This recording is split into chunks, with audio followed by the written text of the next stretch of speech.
Agradecer a Deus pela vida da Dona Cida. A Dona Cida, creio eu, que está lá no Pontal do Paranapanema, cuidando dos familiares, né?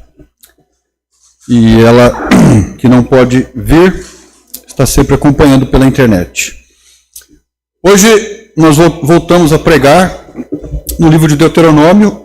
Eu peço a você, por favor, por gentileza, que abra a sua Bíblia em Deuteronômio capítulo 30. Deuteronômio capítulo 30.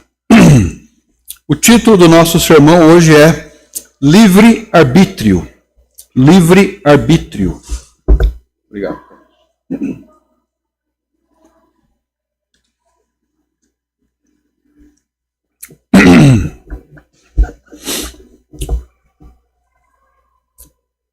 Livre-arbítrio.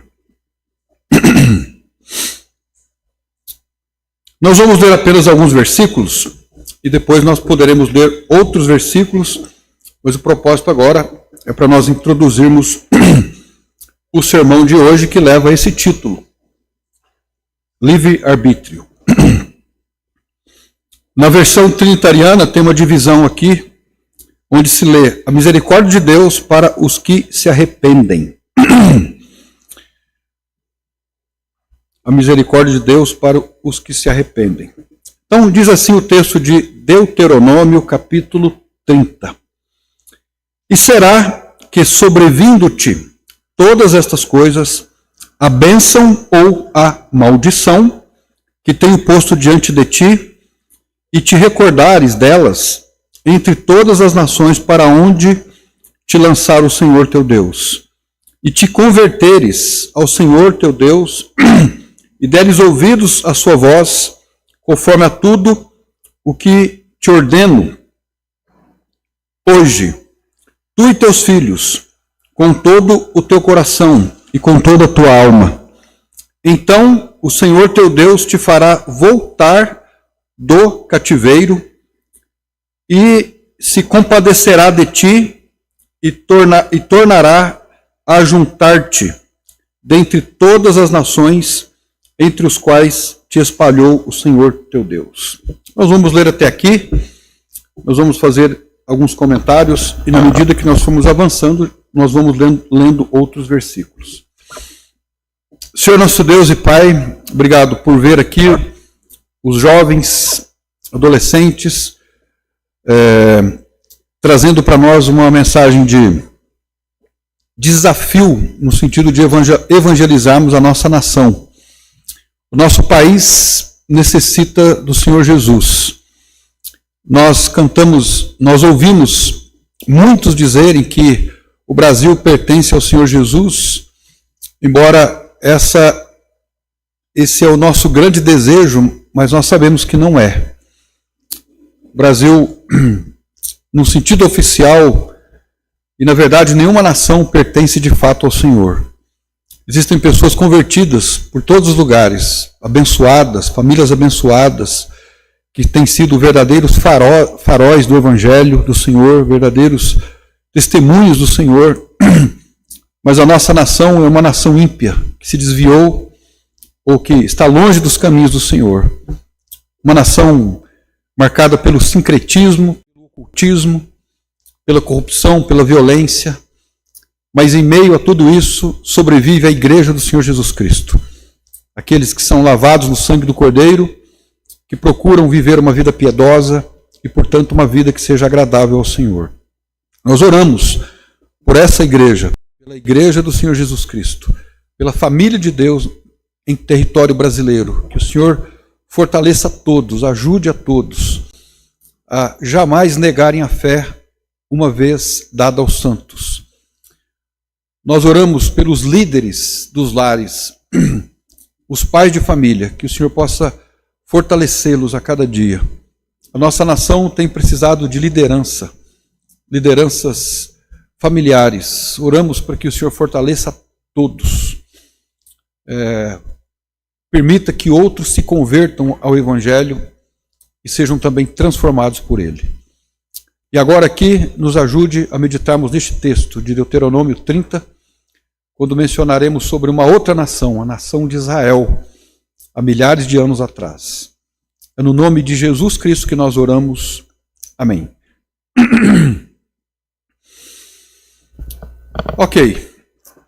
Estudando o livro de Deuteronômio, os irmãos perceberam que a última vez que nós pregamos aqui, nós pregamos o capítulo 27 e o 28 juntos. Juntamos os dois versículos, os dois capítulos, porque os dois falam sobre o Monte Ebal e o Monte Gerizim. Portanto, é um assunto só. Quando Moisés foi usado por Deus para mostrar ao povo o Monte da Bênção, usando os dois montes como símbolos, e o Monte da Maldição. E aqueles montes eram duas opções que o povo tinha a partir das suas decisões. No capítulo 29, o que existe é muita repetição, né? Isso não significa ignorá-lo, mas nós não vamos nos atentar para o capítulo 29, porque aí nós teríamos que repetir algumas coisas, não que ele não seja necessário, que deva ser ignorado, mas creio eu que nós ganharemos mais tempo e mais raciocínio no sentido de já irmos para o capítulo 30. E o foco do capítulo 30 todo é que Deus estava colocando o povo diante de uma oportunidade de escolha. O povo estava diante de uma escolha. E eu creio que uma mensagem como essa, a partir do capítulo 30, é uma mensagem muito apropriada para nós pensarmos, avaliarmos a nossa própria vida no que se diz respeito a escolhas. As nossas escolhas, elas determinam, elas dizem muito sobre nós. Eu estava pensando essa semana, nós vivemos num país difícil, as coisas são difíceis, ninguém questiona essa dificuldade, mas por um outro lado, nós também, no país em que nós vivemos, existem muitas oportunidades. Todo mundo tem oportunidade de trabalhar, de fazer o seu pé de meia, de comprar o seu carrinho, né? De viver uma vida, não uma vida rica, né? Uma vida com dinheiro, com sombra e água fresca.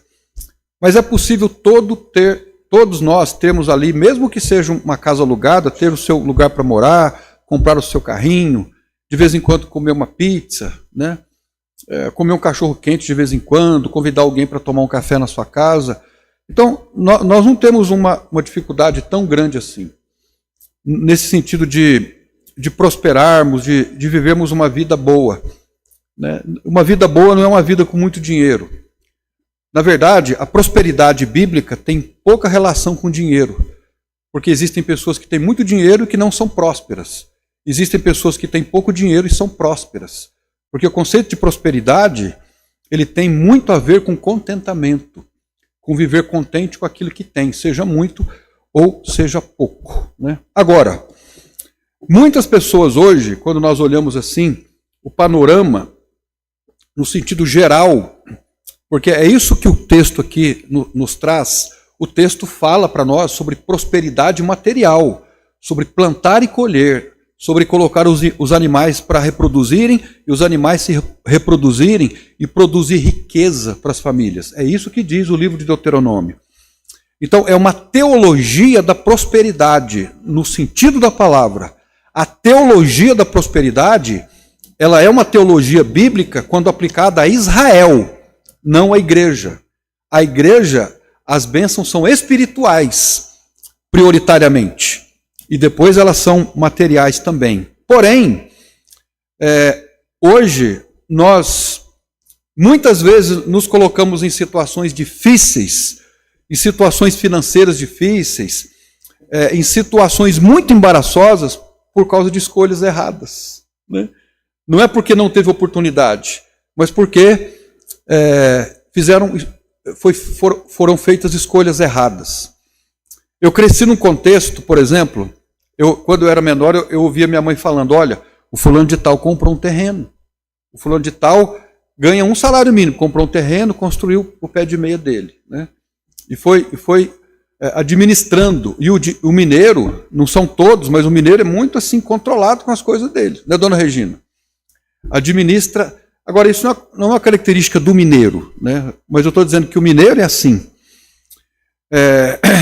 mas o mineiro também dá muita cabeçada, né? Eu estou falando no sentido assim amplo. O que eu quero dizer é que muitas dificuldades pelas quais às vezes nós passamos na vida, não é porque a vida não nos deu oportunidade, é porque nós não soubemos usar a oportunidade que Deus nos deu, para usar bem, para sermos bons mordomos daquilo. Os irmãos estão entendendo?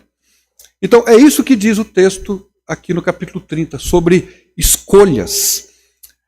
Então o texto em si, o texto do capítulo 30, ele não está falando sobre bênção e maldição no sentido espiritual, no sentido de alguém morrer depois e ir para o inferno. Ele não é isso. Isso está implícito, mas o texto não trata diretamente sobre isso. Porém, é possível nós fazermos aplicação à nossa vida a partir dessa compreensão também espiritual. Então, muitas escolhas que nós fazemos na vida, elas são permeadas por obediência ou por desobediência, né? Às vezes é possível a gente pensarmos assim, nós fazemos um raciocínio e pensarmos assim: eu conheço uma pessoa que está numa situação difícil. Todos nós podemos nos submeter ou nos colocar, ou às vezes sermos colocados numa situação difícil. Mas às vezes, aquela situação difícil, ela resultou numa escolha errada. No princípio que não foi observado. Entende? Isso não quer dizer que nós não passaremos por situações difíceis. Nós sempre vamos passar, né? Sempre vamos passar por situações difíceis. Algumas que nós provocamos e outros que nós nos encontramos ali. A vida é assim. Às vezes, nós estamos fazendo o dever de casa, queremos fazer o certo, temos procurado viver uma vida piedosa e, de repente, no estalo de dedo, nós nos encontramos numa situação difícil, que nós não escolhemos. Mas se ali fomos colocados por Deus, Ele vai nos ajudar, nós vamos saber como lidar com aquela situação. No entanto, existem situações que nós estamos em que nós nos colocamos ali. Agora, a boa notícia, de acordo com o texto do capítulo 30, quando nós lemos e refletimos sobre ele, é mesmo que em algum momento fizemos uma escolha errada, não observamos princípios, não demos ouvidos a conselheiros, não ouvimos a voz de Deus, não procuramos o discernimento espiritual e nos colocamos numa situação difícil, mesmo assim é possível voltarmos, consertarmos, né, e começarmos a fazer o certo a partir de então. Então, essa é uma faceta do Evangelho de Jesus Cristo que é formidável, né? É o Evangelho das novas chances, das novas oportunidades. Deus está sempre pronto a nos perdoar, se é que a gente pode dizer assim, a nos reperdoar, a recomeçar, a iniciar conosco. É um Deus de esperança. Mas às vezes, nós apanhamos muito até chegar lá, sem que houvesse necessidade de nos colocar naquela situação. Então é sobre isso que nós queremos pensar com os irmãos hoje. Agora imagine você, um pai já idoso, que está prestes a partir, viveu muitos anos, ele reúne os filhos em sua volta e diz aos seus filhos: agora eu darei a vocês, os meus filhos, as minhas últimas instruções. E o que eu falarei agora não são coisas triviais, são coisas essenciais. Passarei a dar a você alguns conselhos que ao longo da vida eu aprendi, e aprendi com muita dor. Eu cometi muitos erros, e depois eu não repeti esses mesmos erros. Quero dizer agora a vocês verdades, e pretendo e desejo que vocês guardem essas verdades nos seus corações. E levem a sério aquilo que eu falarei a vocês agora, porque o que eu falarei é um testamento espiritual. É exatamente isso que aconteceu com Moisés. Ele já estava com 120 anos, ele cometeu erros na sua vida, ao longo da sua vida, e ele está passando o bastão para Josué. Ele reúne o seu povo, se despedindo, porque aqui no capítulo de Deuteronômio, no capítulo 32, descreve a morte de Moisés. Ele está vivendo os últimos momentos da sua vida. ele está então entregando conselhos ao seu povo, à sua nação. E de maneira sintética, resumida, o conselho que ele estava dando para eles agora era mais ou menos assim: agora vocês sabem o que pode resultar em bênção ou em maldição na vida de vocês. Vocês podem ser prósperos ou podem não ser prósperos. Depende da escolha que vocês fizerem. Vocês não entraram na terra ainda. Vocês entrarão na terra daqui a pouco. Uma terra que mana leite e mel, uma terra de esperança, uma terra onde vocês podem formar as suas famílias, mas uma terra que também tem os seus perigos. E como cristãos, nós fazemos essa aplicação à nossa vida no sentido espiritual. A vida cristã é uma vida abundante. É uma vida que pode ser uma vida depois da vírgula, de acordo com João 10. Eu vim para que tenham vida, vírgula, e vida em abundância. Então essa é a vida que Deus deseja para nós. Uma vida com contentamento, uma vida com paz, né? Sem ansiedade, sem preocupação. Uma vida cristã vitoriosa. Essa é a vida que Deus tem para nós. Mas é uma vida que também oferece muitos perigos. E tudo depende das escolhas que nós fizermos. Eu estava hoje conversando com uma pessoa, conversando com ela e dizendo: olha, nós todos temos que tomar cuidado, porque existem escolhas que nós fazemos na vida que elas se tornam definitivas. Depois é difícil reverter as consequências. Então nós temos que tomar cuidado enquanto somos mais jovens, porque existem coisas cujas consequências são irreparáveis. Elas são para sempre, enquanto nós vivemos nesse mundo. Outras não. Outras são contornáveis, mas algumas não. Elas podem trazer dores para a nossa vida para todo o tempo em que nós vivermos. Quero dividir o texto em algumas partes. A primeira parte compreende os versículos de 1 a 3. Esses 3 versículos nos falam sobre a realidade da escolha. Esses versículos, então, apresentam ao povo de Israel que a escolha era uma realidade diante de Deus. Moisés lembra que ao longo do tempo o povo poderá se desviar da vontade de Deus e por se desviarem da vontade de Deus, enfrentarem consequências de seus pecados e escolhas, seja em forma de dificuldades, exílio e de perda de bênçãos. Então, nisso consiste uma coisa interessante. Olha, vocês passarão por dificuldades, mas se fizerem escolhas erradas, vocês poderão enfrentar o exílio. Inclusive ele diz isso aqui no texto. Ou podem perder muitas bênçãos. Agora, veja que a nação de Israel, ela iniciou com Abraão. Em Gênesis 12, o Senhor chamou Abraão da sua terra e prometeu a ele que nele seriam benditas todas as famílias da terra.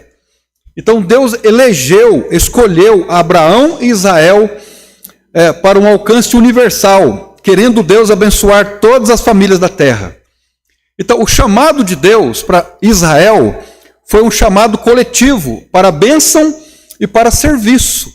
Deus chamou Israel para ser uma bênção a todas as nações e chamou Israel para servir a todas as nações, com a lei que ele havia colocado nas suas mãos. Mas essa bênção, ela não era impositiva e coletiva somente. Ela era voluntária, num certo sentido, e ela era também individual. Deus havia pavimentado o caminho para Israel seguir, mas para entrar nesse caminho, era uma decisão de cada um. Ou seja, Deus escolheu o povo para ser o seu povo, mas ele não escolheu cada indivíduo dentre o povo para que cada um cumprisse a lei. O cumprimento da lei e a observância da lei era uma prerrogativa de cada um. E aí eles poderiam colher consequências ou bênçãos. No entanto, mesmo após a desobediência, caso ela existisse, Deus daria a oportunidade de renovar o acordo com ele, de voltar a ele e provar novamente das bênçãos. A promessa para os obedientes que estivessem no caminho da lei incluía prosperidade material, multiplicação da descendência, bênçãos renovadas, ou seja, bênçãos que acompanhariam os filhos e os netos, mostrando que a escolha humana real, ela é significativa, mas que a graça e a misericórdia também estavam diante do povo. Então veja, a questão da escolha foi uma realidade na vida do povo, e é uma realidade nas nossas vidas hoje. O fato de nós não fazermos uma escolha certa é fazer uma escolha errada. Então, não há como fugirmos de escolhas. A escolha é uma condição humana. É isso que nos ensina os 3 primeiros versículos. É uma realidade humana. Assim, esses versículos destacam, dentro dessa questão da responsabilidade humana, uma responsabilidade pessoal. A liberdade de escolha e a fidelidade a Deus é um caminho que cada um de nós precisa escolher. Então aqui nós estamos diante de uma situação muito interessante. Deus escolheu a nação de Israel para ser dele, para ser uma bênção a todas as nações e para que essa nação servisse. Mas cada judeuzinho, cada descendente de Jacó tinha que tomar a sua decisão. O fato de ser eleita como nação não significava que a família A, que a família B já era eleita para receber as bênçãos de Deus. Cada indivíduo deveria tomar a sua decisão e optar pelo caminho da bênção e não optar pelo caminho da maldição. Nós podemos ver essa condição aqui na parábola do filho pródigo.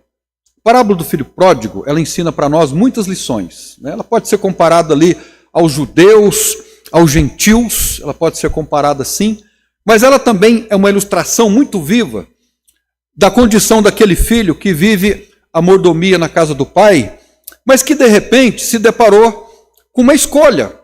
Viver na casa do pai não é legal. Eu tenho que prestar satisfação da minha vida, o meu pai quer exercer alguma autoridade sobre mim. Pai, dá para mim o que é meu, a parte da minha herança, porque eu vou viver por aí. Vou viver a vida com autonomia, eu quero viver do meu jeito, né? E de acordo com a parábola, foi dado para o filho a condição que ele queria, financeira, ele foi, fez uma escolha errada, estando lá, ele perdeu tudo que havia levado, e agora eu gosto muito dessa parábola, por causa de uma expressão que se encontra lá. A Bíblia diz assim lá, no texto de Lucas, e caindo em si. Ou seja, ele mudou de crença. Estava conversando isso com o Sérgio essa semana. Mudou de crença. Por que nós fazemos escolhas erradas? Por causa de crenças erradas. É possível sermos crentes e possuirmos crenças erradas sobre Deus, sobre nós mesmos? É possível. As crenças determinam as nossas escolhas. E, às vezes, as nossas crenças são culturais. Elas são culturalmente religiosas, mas elas não são bíblicas. E por isso nós nos enfiamos em situações, às vezes, embaraçosas. O texto diz assim, e caindo em si. Uma outra tradução diz, e tornando em si. Nós diríamos assim, de maneira vulgar, caiu na real. Né? E lá o texto seguinte diz assim, levantar-me-ei e irei ter com meu pai. Aí ele tem uma mudança de atitude.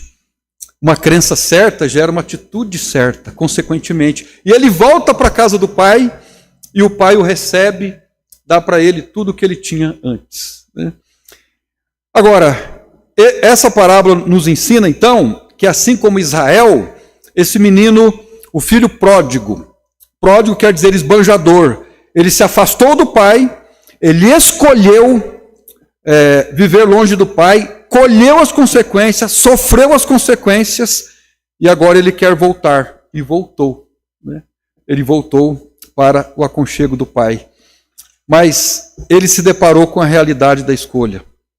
O fato de Deus ter escolhido a Jacó e a nação de Israel não significa que todos os israelitas necessariamente seriam prósperos ou abençoados por Deus. A eleição nacional, a escolha de um povo, foi no sentido amplo e geral. A escolha foi para o propósito histórico e espiritual, para que Israel fosse um instrumento de Deus no mundo, para trazer a lei, os profetas e, por fim, o Messias. Agora, o fato de nós sermos crentes em si, de termos sido lavados no sangue de Jesus, não significa que nós não podemos fazer escolhas erradas. Nós estamos à beira de fazermos escolhas erradas. E nós temos que tomar o cuidado para isso. Mesmo os israelitas no deserto optaram pela incredulidade. A geração inteira que foi eleita por Deus morreu no deserto na incredulidade. De acordo com o livro de Hebreus, muitos profetas constantemente denunciavam, como nós estamos estudando, os profetas menores, a idolatria e a rebeldia do povo. No entanto, todavia, entretanto, contudo, sempre existiu o remanescente fiel, aqueles que escolheram serem fiéis a Deus. Então, irmãos, a escolha é uma condição humana e nós precisamos fazer boas escolhas, né? Eu fico olhando aí para os nossos jovens às vezes. Nós temos aqui moças e rapazes. Daqui a pouco vão começar a casar. A Gabi já abriu a fila aí. Não, foi a Gabi não, né? O Giovanni foi da turma aí foi o primeiro. Mas aí tá vindo aí o Miguel, o Estevão, o Alessandro, o Sérgio, a Duda, a Júlia um pouco mais. Daqui a pouco vão casar. Vão escolher alguém para casar. Você já pensou chegar um fulano lá em casa, quer conversar com o senhor? Vai ser um dia difícil, hein? Misericórdia. Conheceu o quê? Nova? O que é 9?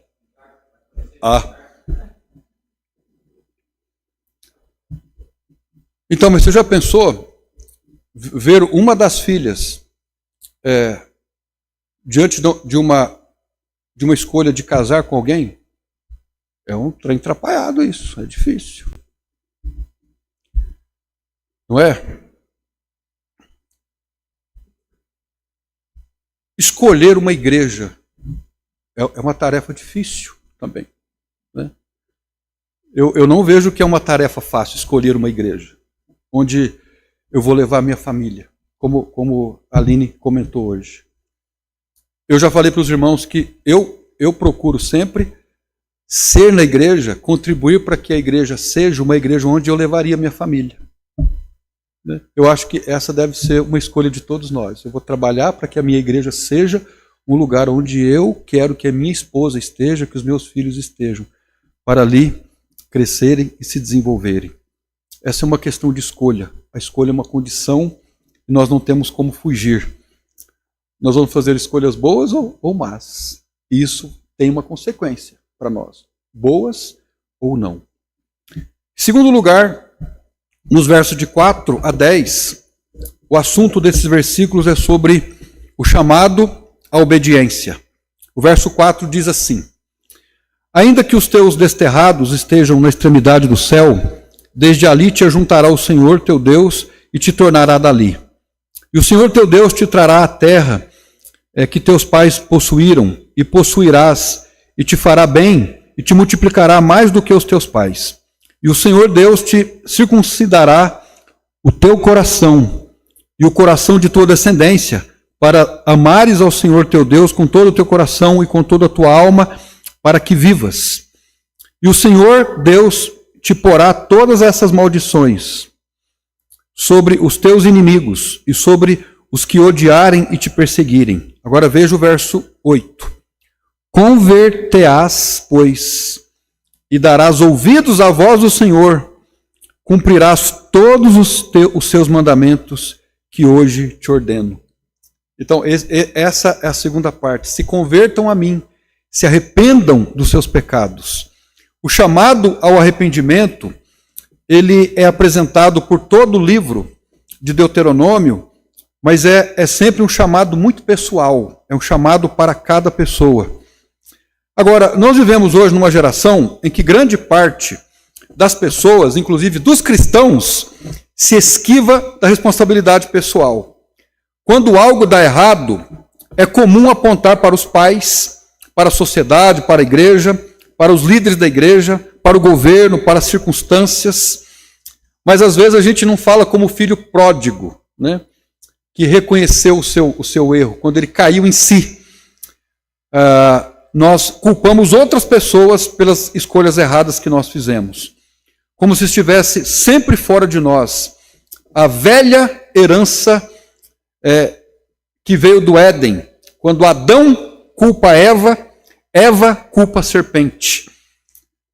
E ninguém quis assumir a própria responsabilidade e desobediência diante de Deus. Então, irmãos, é muito fácil nós falarmos assim diante de uma escolha errada. Eu fiz uma escolha errada por causa do meu pai, por causa da minha mãe, por causa do pastor, por causa da igreja, por causa do patrão, por causa disso, por causa daquilo. Não. A questão é individual. Eu fiz uma escolha errada porque eu quis fazer uma escolha errada. Né? Eu fiz uma escolha errada por conta de um rompante, por conta da ignorância, por não conhecer o que eu deveria ter conhecido. O texto de Deuteronômio, nesse sentido, ele mostra o contrário. Que cada que Deus chama cada pessoa para olhar para o seu próprio coração, reconhecer os seus pecados, tomar uma decisão consciente de arrependimento, obediência e fé diante de Deus. Moisés não deixou espaço para desculpas coletivas ou para terceirização da culpa. Ele afirmou que a vida ou a morte, a bênção ou a maldição, estava ligada à escolha pessoal de cada um. Então todas as minhas escolhas erradas, elas devem cair sobre mim, porque eu sou responsável por elas. Eu não posso culpar outra pessoa. E a nossa sociedade, irmãos, ela não é assim. Ela não é assim. A gente já é ensinado desde criança. Por que você é assim? Por causa do meu pai. Meu pai era assim. A minha mãe foi assim. Então por isso que eu sou assim. Eu fui criado num ambiente assim. Biblicamente falando, o indivíduo não é fruto do meio. Esse é um conceito sociológico, não é um conceito teológico. O conceito teológico e bíblico é que o indivíduo não é fruto do meio. O meio pode influenciar, mas ele não é determinante. Não é porque eu sou filho de um pai inseguro, de um pai mau caráter, que eu serei também seguro e mau caráter. É uma escolha minha. Eu escolho o tipo de pai que eu quero ser, o tipo de marido que eu quero ser.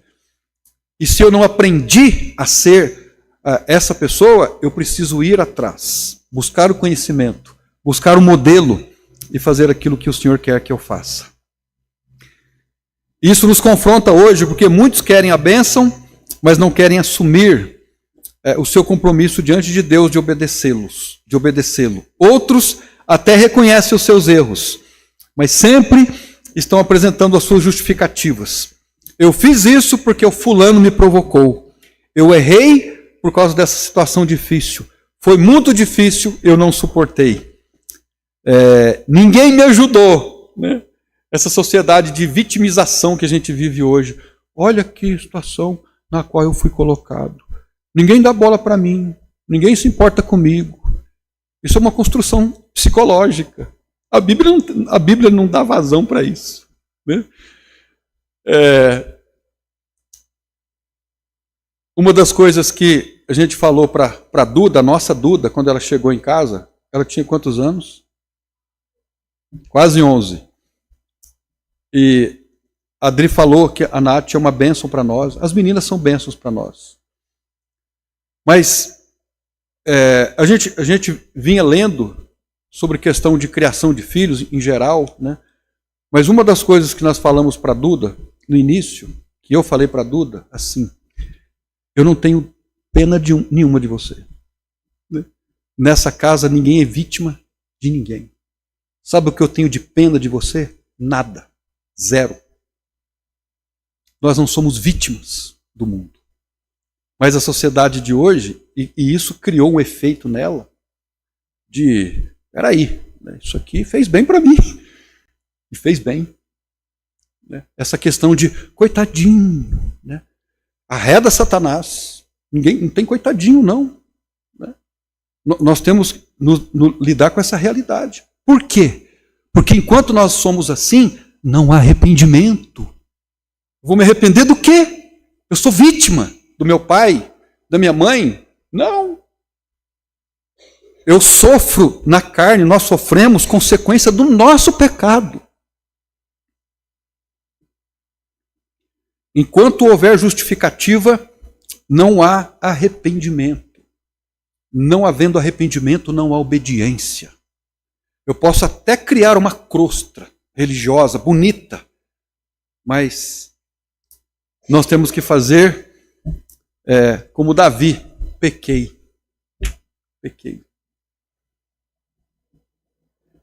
Assim, a verdadeira fé não esconde atrás de justificativas, mas se apresenta diante de Deus com sinceridade e diz: eu pequei, eu errei, eu preciso da tua graça.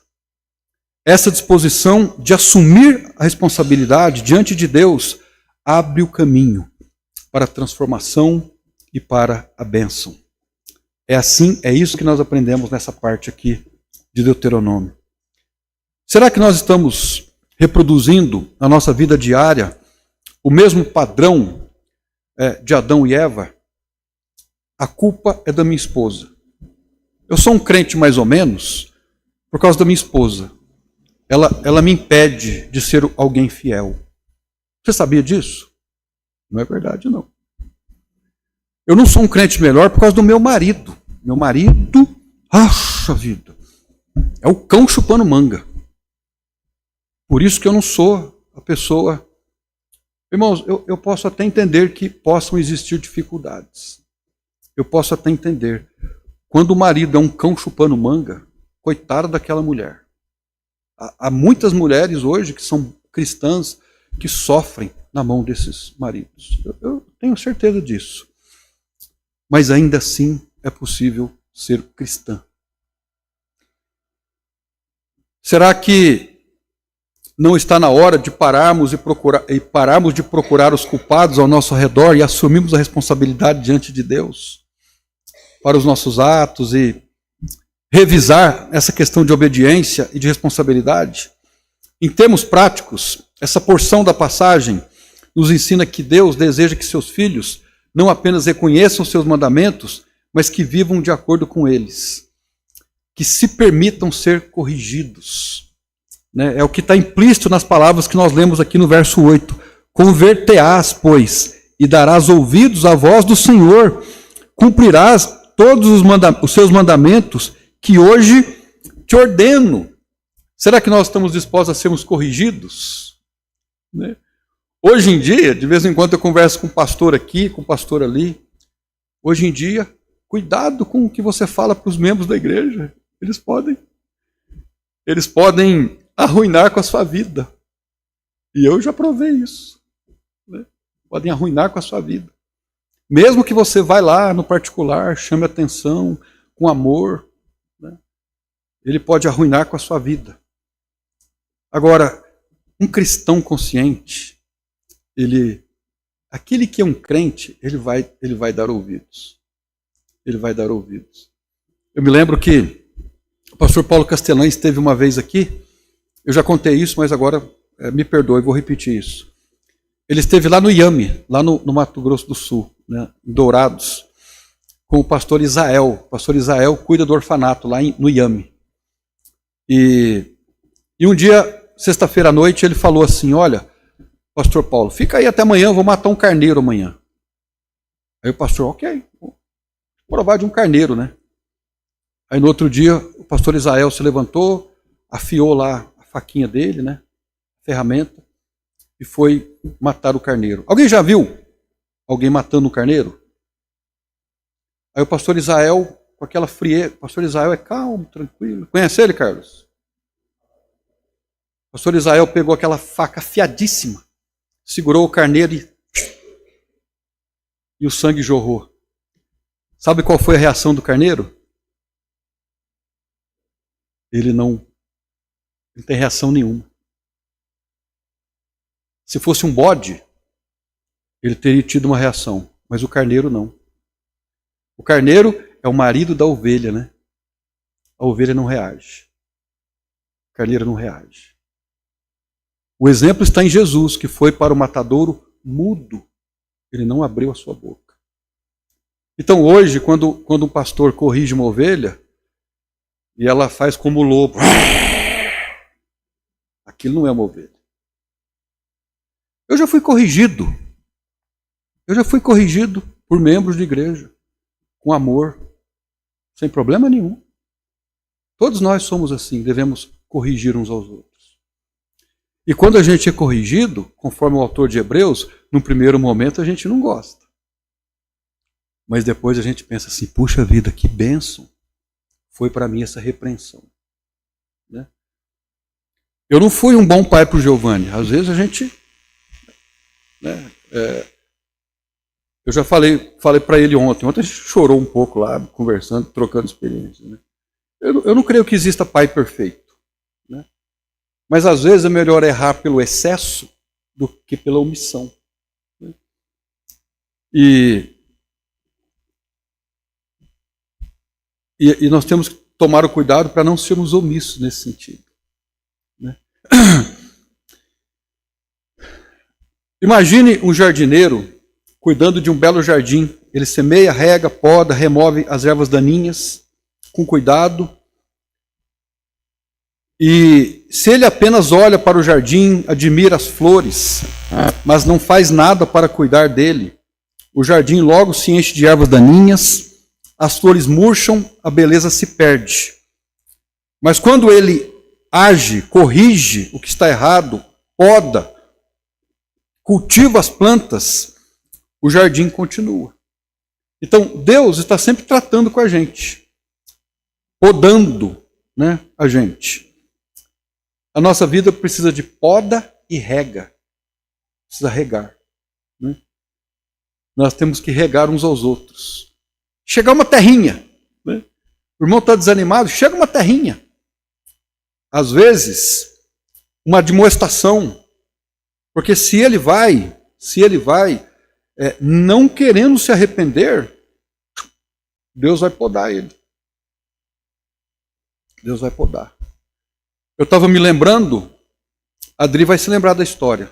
Numa certa região que a gente conhece, o menino foi criado na igreja, família na igreja. Ele completou 18 anos, comprou um carrinho. Agora, trabalhando, estou com autonomia. Você vai lembrar. E um belo dia, ele estava se desviando da igreja e tinha dois lá pastores. Um que estava pendurando a chuteira e outro que estava iniciando um ministério naquela igreja. Aí, o pastor foi conversar com o jovem. A mãe do jovem, a irmã do jovem, se voltou contra o pastor. Parece que teve ali até... Está lembrado, né? Queriam bater no pastor. Literalmente, eu acho que ele apanhou, né? Apanhou da mãe do menino. O pastor ficou... Nunca havia acontecido isso com ele. A mãe enfrentou o pastor e deu uns tapas nele. Aí um belo dia, esse jovem coloca no seu carro mais um jovem, 3 jovens, meninas, atrás. E vai para uma cidade vizinha. E vai, de madrugada, voltando. É um lugar de muita curva. Bateu o carro numa árvore. Morreram 5. Morreram 5. Que coisa, né? O pastor foi ajudar, a mãe não quis, não houve arrependimento. Agora, Deus podou. Pode ser que ele seja um crente? Pode ser. Não se sabe. Mas às vezes, irmãos, a gente brinca com coisa que a gente não deveria brincar. Né? Não deveríamos brincar. Escolher a Deus envolve uma ação concreta. Amar a Deus, obedecer aos seus mandamentos. Nós somos pessoas portadoras de livre-arbítrio. Nós escolhemos o que nós queremos para a nossa vida. É como escolher cultivar uma planta. Você pode não querer que ela cresça, mas precisa regar, cuidar e proteger. E essa é uma decisão concreta. Irmãos, eu acredito que Deus está querendo de nós todos, de maneira individual, obediência. Uma das coisas que Deus mais quer de nós é que nós sejamos obedientes. Em terceiro lugar, nos versos 11 a 14. Veja comigo. Porque este mandamento que hoje te ordeno não te é encoberto, e tampouco está longe de ti. Não está nos céus, para dizeres, quem subirá por nós aos céus, que nola traga, ou nolo faça ouvir, para que o cumpramos? Nem tampouco está além do mar, para dizeres, quem passará por nós além do mar, para que nolo traga, e nolo faça ouvir, para que o cumpramos? Veja o 14. Porque esta palavra está muito perto de ti, na tua boca e no teu coração, para a cumprires. O que significam essas palavras aqui? Significam a simplicidade da decisão. Tomar uma decisão é coisa muito simples. É mais fácil do que se imagina. Então aqui, na descrição do texto, há uma construção na frase dizendo assim, olha, porque este mandamento que hoje te ordeno não te é encoberto, ele não é misterioso, não é um enigma, e tampouco está longe de ti. Não está no céu, ele também não está no mar. E o apóstolo Paulo, no Novo Testamento, em Romanos 10, ele replica essas palavras. A decisão está aqui, é simples. Ou seja, qual é o ensinamento aqui? Fazer o certo é mais fácil do que se pensa.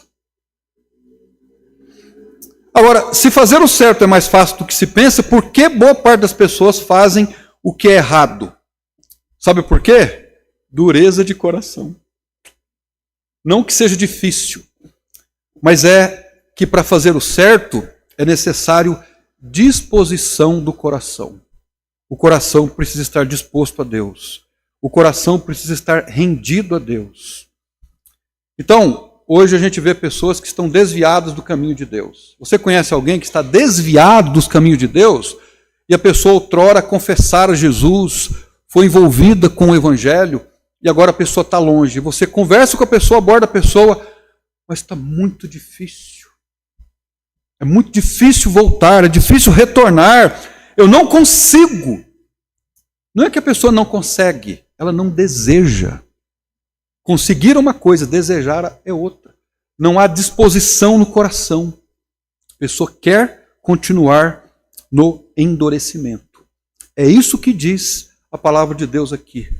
Não é necessário um esforço sobre-humano para fazermos escolhas certas.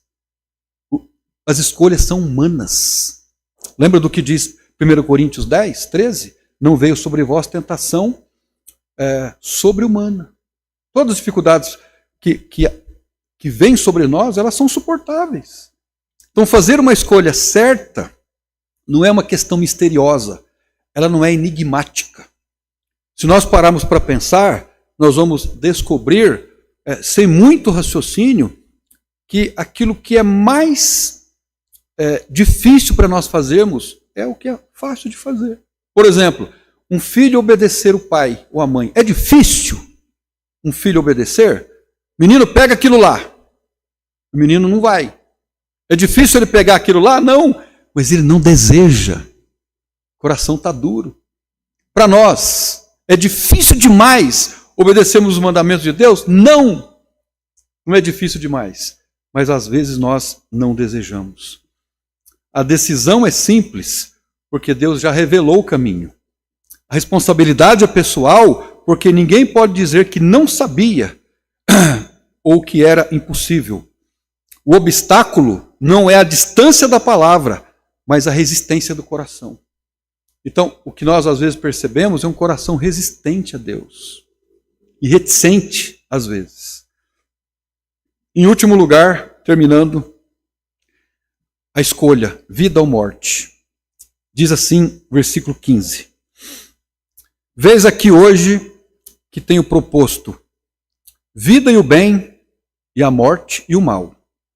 Porquanto te ordeno que hoje, que ames ao Senhor teu Deus, que ande nos seus caminhos e que guarde os seus mandamentos, e os estatutos e os juízos, para que vivas e te multipliques, e o Senhor teu Deus te abençoe na terra a qual entras a possuir. Porém, se o teu coração se desviar e não quiseres dar ouvidos e fores seduzido para te inclinares a outros deuses e os servireis, então eu vos declaro hoje que certamente perecereis. Não prolongareis os dias na terra, e que vais passando o Jordão para entrardes nela a possuas. Os céus e a terra tomo hoje por testemunhas contra vós, de que tenho proposto a vida e a morte, a bênção e a maldição. Escolhe, pois, a vida, para que vivas, tu e a tua descendência, amando ao Senhor teu Deus, dando ouvidos à sua voz, achegando-se a Ele, pois Ele é a tua vida e o prolongamento dos teus dias, para que fiques na terra que o Senhor jurou a teus pais, a Abraão, Isaque e a Jacó, que lhes havia de dar. Eis a escolha. Vocês escolhem o que é que vocês querem para a vida de vocês. A bênção ou a maldição? Agora, só para nós nos situarmos aqui de maneira contextual, irmãos, aqui não está falando necessariamente de salvação. Né? Está ligado, porque um judeu que continuasse endurecido, ele indicava que ele não queria Deus para a vida dele. Mas aquele que se prontificasse a se arrepender e voltar, esse queria de fato seguir ao Senhor. E hoje para nós, o que nós queremos para a nossa vida? Eu estava falando ali com alguém, né? Acho que com o Marco Antônio também, sobre as palavras de Jesus para os discípulos, né? Quando Jesus pergunta para ele, vocês também não querem procurar o caminho de vocês, um outro caminho? Às vezes a gente olha para Jesus, principalmente na sociedade evangélica pragmática de hoje, como se Jesus estivesse atrás de nós, correndo, implorando para a gente receber Ele como Salvador. Esse não é o Jesus da Bíblia, não. Na verdade, Jesus, o discurso dele era, se você quiser ser meu discípulo, negue-se a si mesmo, tome a cada dia a sua cruz e siga-me. Né? E ele fala para os discípulos e Pedro responde, para onde iremos nós, se só tu tens as palavras da vida eterna? Então essa é a escolha que nós temos que fazer. A vida cristã é difícil, mas é a melhor vida que tem. É a melhor escolha que nós fazemos, de nos mantermos firmes no Senhor, pela fé. E lá na frente, certamente, nós seremos abençoados. Acredito que, inclusive, materialmente, Deus nos abençoará. Vamos orar, então, irmãos, nesse momento, para em seguida participarmos da ceia do Senhor. Senhor nosso Deus e nosso Pai, obrigado por Deuteronômio 30, um texto que nos fala sobre o livre-arbítrio. Nós temos essa capacidade, esta oportunidade de escolhermos a vida que nós queremos. O Senhor nos colocou entre dois caminhos. Não há aqui um determinismo. Nós não foi determinado que fizéssemos escolhas pelo caminho A ou escolha B. Na história da vida, o Senhor é o nosso protagonista. Nós somos coadjuvantes. Nós participamos da história com o Senhor. O Senhor é a pessoa principal. Mas nós não somos forçados a fazer aquilo que nós não queremos fazer. É uma proposta de coração.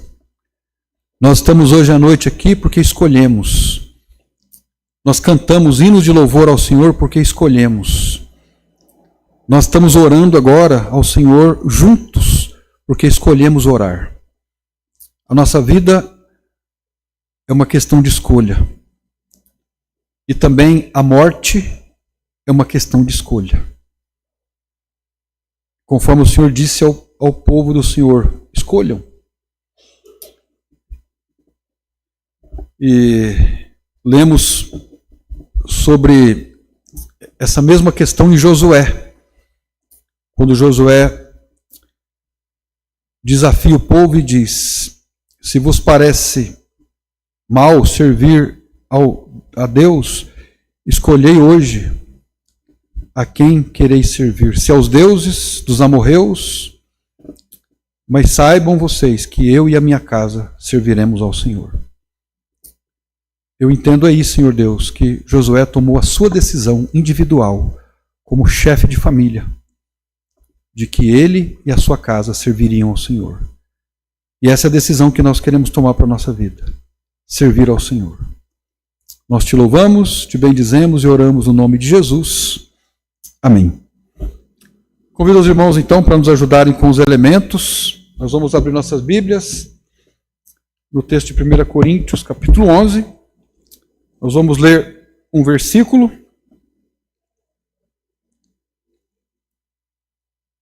1 Coríntios, capítulo 11.